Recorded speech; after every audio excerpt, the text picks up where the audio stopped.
நம்ம எங்கேயாவது வெளியே போகும்போது கார்லாம் புக் பண்ணி நம்ம போகிறோம், ஏதாவது டாக்ஸி பிடிச்சி போகிறோம் அப்படின்னா நம்மளுக்குள்ள ஒரு பயம் இருந்துகிட்டே இருக்கும். ஏன்னா நம்ம போகிறது ஒரு அன்னோன் பர்சனோட, நம்மளுக்கு யாருன்னே தெரியாத ஒரு மனுஷனோட நம்ம போயிட்டுருப்போம். அப்படி போகும்போது அவங்க சரியான வழியில் தான் போவாங்களா, நம்மளை நிறுத்தி ஏதோ அடிச்சிருவாங்களா, ஏதாவது பண்ணிடுவாங்களான்ற ஒரு பயத்தோட பதட்டத்தோட போயிட்டுருப்போம். ஆனால் இது நீங்கள் பஸ்ஸில் போகிறீங்க அப்படின்னா நீங்கள் அந்த டிரைவர் ஒழுங்காக வண்டி ஓட்டுவாரா எதுவுமே நீங்கள் யோசிக்கவே மாட்டீங்க. நீங்கள் பாட்டுக்கு நிம்மதியாக தூங்கி எந்த இடத்துக்கு போகணுமோ அதை போய் ரீச் ஆகிற வரைக்கும் எந்த ஒரு பயமும் இல்லாமல் நிம்மதியாக நீங்கள் போய் சேருவீங்க. இதே மாதிரி தாங்க நம்மளோட வாழ்க்கையிலையும் நம்ம மனுஷங்க மேலே நம்பிக்கை வைக்கும் போது நம்ம பயந்து வாழ வேண்டியது இருக்கும். ஆனால் இது நம்மளோட நம்பிக்கை ஈசப்பா மேலே இருக்கும்போது நம்மளோட ட்ராவல், நம்மளோட வாழ்க்கை நிம்மதியாக பயமே இல்லாமல் சந்தோஷமாக சமாதானமாக இருக்கும். வேதத்தில் பாருங்கள், சங்கீதம் 56:11 போட்டிருக்கு, தேவனை நம்பியிருக்கிறேன், நான் பயப்படேன், மனுஷன் எனக்கு என்ன செய்வான் அப்படின்னு போட்டிருக்கு.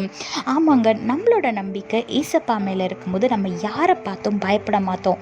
எவ்வளோ பெரிய சூழ்நிலை வந்தாலும், எவ்வளோ ஒரு பெரிய பலவீனம் வந்தாலும், டாக்டர் நீ உயிர் வாழவே மாட்ட, இவ்வளோதான் உனக்கு இவ்வளோ நாள் தான் அப்படின்னு கவுண்டிங்க்கு டேஸ் கொடுத்தாலும் சரி, நம்மளுக்குள்ள ஒரு பயம் இருக்காது. ஏன்னா நம்ம கர்த்தர் எவ்வளோ பெரியவர்னு நம்மளுக்கு தெரியும். ஸோ உங்களோட நம்பிக்கையை ஏசப்பா மேலே வைத்து, உங்கள் விசுவாசத்தை ஏசப்பா மேலே வைத்து சத்ருவையும் சூழ்நிலையும் மேற்கொள்ளுங்க. உங்களோட வாழ்க்கை நிச்சயமாக ஆசீர்வாதமாக சமாதானமாக பயமில்லாத ஒரு வாழ்க்கையாக இருக்கும். கர்த்தரை நோக்கி பாருங்க, அவர் மேலே நம்பிக்கை வைங்க, ஆசீர்வாதமான வாழ்க்கையை வாழுங்க. கர்த்தர் உங்களோட கூட இருந்து உங்களை ஆசீர்வதித்து பாதுகாத்து வழி நடத்துவாராக. ஆமென். When you're taking a taxi, you will always have a fear inside your heart because you don't know about the person who's driving the vehicle.